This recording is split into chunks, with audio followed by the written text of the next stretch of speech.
Assalamualaikum warahmatullahi wabarakatuh. Kami dari kelompok 4 akan mempresentasikan tentang arus kas strategi.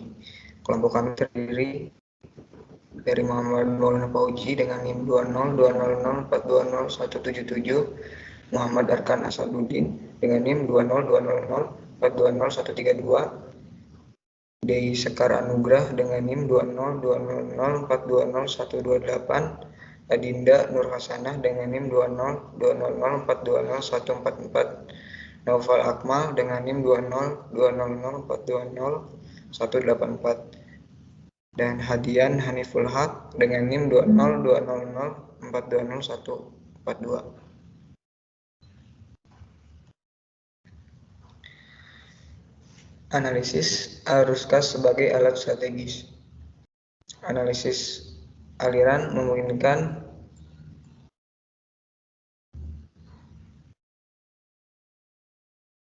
Dewan untuk membuat keputusan tentang jenis modal yang akan digunakan dalam situasi tertentu. Manajemen arus kas yang baik memungkinkan institusi untuk membuat penilaian yang tepat demi kepentingan terbaiknya sendiri. Penggalangan dana. Pertimbangan pertama untuk setiap organisasi nirlaba adalah biaya untuk mengumpulkan uang. Ketika ada spekulasi yang cukup besar dalam sektor nirlaba tentang biaya aktual penggalangan dana. Selanjutnya ada pendapatan terkait program. Pertimbangan kedua untuk setiap organisasi nirlaba adalah biaya untuk menghasilkan uang. Sama seperti biaya untuk mengumpulkan uang, juga biaya uang untuk mendapatkan uang.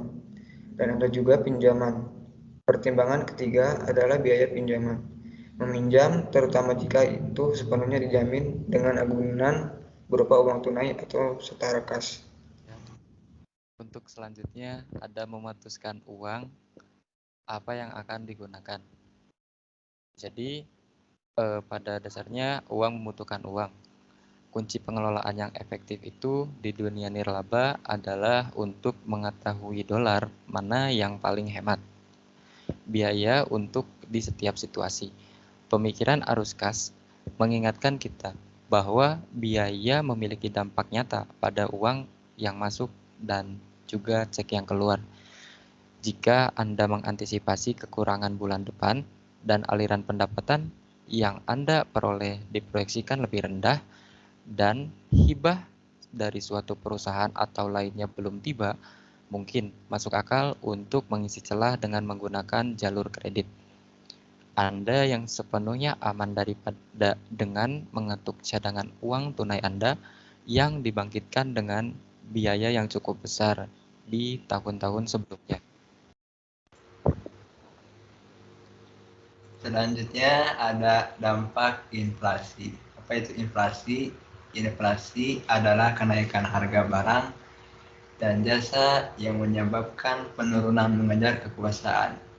Salah satu cara mudah untuk melihat dampak inflasi pada instansi adalah dengan menempatkan perkiraan inflasi ke dalam peramal arus kas di bawah tab 3 tahun.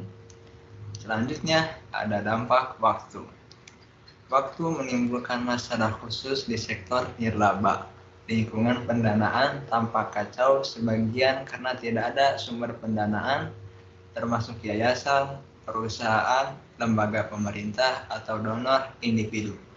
Gagal mengakui peran waktu sering menyebabkan salah urus keuangan.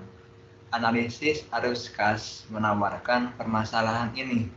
Dalam kasus demi kasus setelah ditemukan bahwa dengan menggunakan analisis arus kas dapat menjaga aliran kas yang ada. Baik, selanjutnya prinsip arus kas dan intinya. Sebuah bisnis memiliki satu garis bawah. Ini baik secara fiskal pelarut atau sedang dalam perjalanan untuk keluar dari bisnis. Setidaknya secara teori, keputusan dapat difokuskan pada satu line.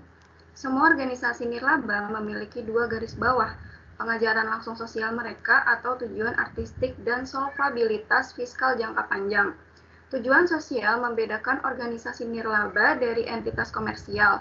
Dengan cara ini, organisasi nirlaba adalah sangat berbeda dari bisnis yang fokus secara eksklusif pada mencoba menjadi efektif.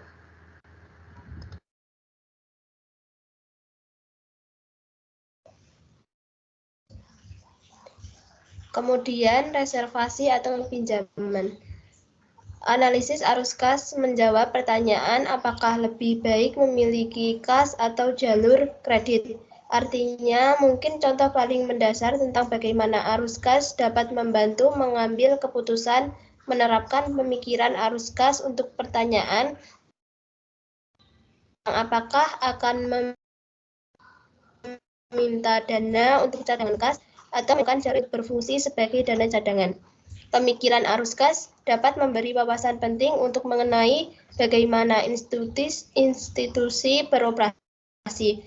Anggaran arus kas mengungkapkan cara kerja internal sebuah institusi.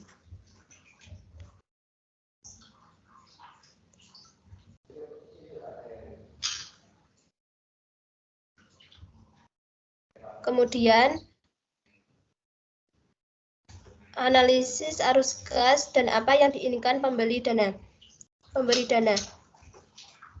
Yang diinginkan oleh pemberi dana atau pinjaman adalah mereka ingin tahu apakah institusi tersebut memiliki kapasitas untuk menyelesaikan proyek yang diusulkan dalam aplikasi tersebut merupakan salah satu dari banyak pertanyaan yang oleh pemberi dana saat mereka melihat dokumen keuangan. Pemberi dana sendiri adalah modis yang diterapkan pada orang-orang yang memasok uang untuk lembaga nirlaba. Pemberi dana biasanya merasakan kebingungan seputar laporan keuangan. Pada saat hal itu terjadi, mereka fokus pada evaluasi mengenai masalah peningkatan kinerja ke depannya. Selanjutnya, membangun keamanan keuangan. Dengan teknik arus kas yang dibahas sebelumnya, tentu banyak strategi yang efektif dalam mengelola arus kas. Dengan hal ini, penting untuk menciptakan keamanan finansial yang lebih besar. Pemikiran arus kas menciptakan pilihan baru bagi pengambilan keputusan untuk memperoleh modal kerja di tingkat lokal. Administrator dan anggota dewan cenderung sangat fokus pada perolehan mengumpulkan lebih banyak uang untuk lembaga nirlaba. Itu dikarenakan konsep yang digunakan secara efektif dengan plan adalah mengembangkan kategori sukarela pemegang kredit baru di sektor nirlaba. Begitu lembaga menetapkan program pemegang kredit, pengguna kredit menyediakan modal kerja yang dapat diperluas sebagai strategi keuangan.